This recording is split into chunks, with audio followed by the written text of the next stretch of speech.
Hello and welcome to Humans of Talos. I'm Amy Simonisi, and I'm here today with Alex Ryan, who is an incident commander at Cisco Talos Incident Response. Really excited to have you here today. How are you doing? Yeah, doing great. Thank you. It's a pleasure to be here. Oh, wonderful. So, Alex, you were recently on the Beers with Talos podcast, and during that, we learned that you have two liberal arts degrees. Go liberal arts. I'm one too. But you found yourself really loving how machines and systems worked, and then you worked your way up kind of through the cybersecurity ranks. I'd love to know what made you want to join Talos and, what brought you here. During my career, both in incident response, being inside a corporation doing, incident response and defense and vulnerability management, risk management, all of those kinds of things.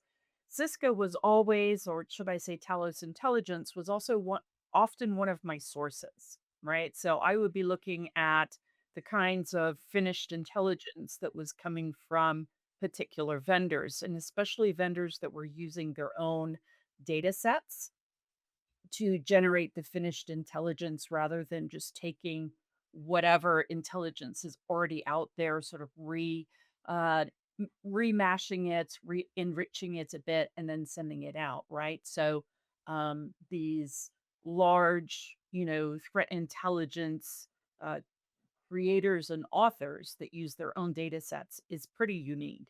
So I have a lot of respect for Talos Intelligence from using them as a source for guiding how I would do incident response and prioritize my defenses and things like that. Very high quality material that really um, helped shape what kind of work I did in the field and, ultimately was really good guidance. So that's why the when the opportunity came up with uh, Talos Intelligence and Incident Response, it was that reputation and having used their material for so long, which showed that there was really good quality people and research and focus being done, and so that was really what put I would say this job at the top of my list of choices.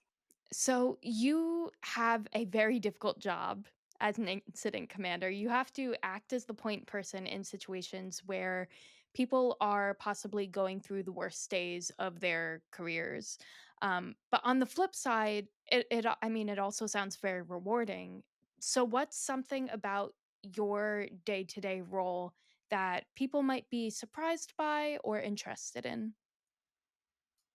Yeah, so I think surprised by um, is that instant response is a very high pressure uh, situation to be in because you need to exude quiet confidence and definitely uh, in, build very quick trust relationship with your customer. But on the back end, things might be a little chaotic, right? Trying to get access to machines, trying to find the right machines. Do we have the, right IOCs? What is this thing? Let me reverse engineer it, right? I mean, it's a lot of activity that's going on in the back. And so trying to distill that into larger topics and also give progress, right? Show the progress to the customer on this. It is a very emotional job. It's also high risk as far as the business being impacted. I think that there is a statistic at one point that about 70% of small to medium businesses that paid the ransom after being compromised went out of business about a year later, within a year because the paying a ransom was such a financial hit that they just couldn't absorb that kind of impact and they went out of business. So they have a lot of pressure coming in. So the customer is trying to not freak out. And I'm trying to exude quiet confidence while I have a lot of, activity going on with the forensics analysis and a lot of questions over there. And so trying to balance all of that is can be quite difficult. And so incident response has a very high burnout rate. I took some years off to raise my children, and I was very grateful to be able to come back into the IT realm, InfoSec realm after I came back from that. It took me about 2 years to detox completely from incident response. Just I was Wow.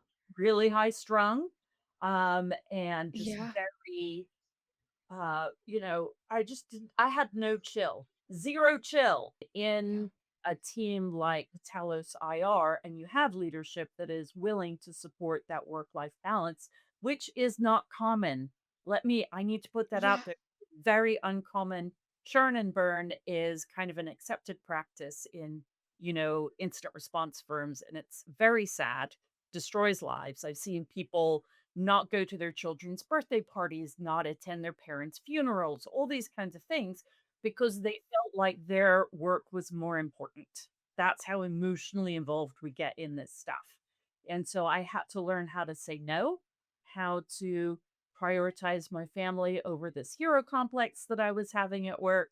And so I would say I'm a much uh, more well rounded person now, and perhaps maybe I'm better at my job for that. This is kind of a natural final question. What advice would you give to someone, whether they are from a technical background or not, who wants to join a team like Talos? Or you can choose Talos IR as well. So I think that, again, it has been mentioned in your previous sessions is that um, my experience in Talos is that you need to be a broad thinker. You need to be inquisitive and curious. You have to be willing to ask the questions. You have to be willing to fail really badly, like fall on your face, kind of fail, um, but keep rolling. And that's why it's important to have a supportive team, right? Because my team is like, yeah, boy, I've done that. And I'm like, "Sure," because I've been doing this for like 20 years. And you're like, how can I be so like, you just have those moments where you're like, wait a minute, what's a network again? And you're like, wow, that's, you just have those moments. And so, the team is just very supportive, and so you have in this environment, but even in non-supportive environments, make it a habit of being willing to fail. But information security as a career has changed drastically in the last 5 years. So it used to be that even if you had a liberal arts degree, and but you showed gumption, right? You showed promise and curiosity and adeptness at the work, that you would absolutely be able to come on right on in. But there are a lot of blocks now. So what I would say for someone, trying to get into this field is you have to find a company that is willing to allow you to come in and take projects that may not be your main role, right? Say you're in project management, but you want to get into information security. Find jobs in information security or projects that you can collaborate on, right? These are the skills that I can bring to the table. Let me just help you out with that. Is it extra work for you? Yes, it is, right? But do you want to go there or not? So you put in the extra time to do it. Find projects that absolutely nobody wants to do, which you can then leverage when you come up for review or positions are posted in those teams to say, I've already done this work. I already know how to do it. I have the experience. Let me move up. Alex, thank you so much for talking with me today. It was really a pleasure. If you like this series, please check out our Humans of Talos playlist and subscribe so you're notified when the next episode is up. Thank you for watching, and we'll see you next time.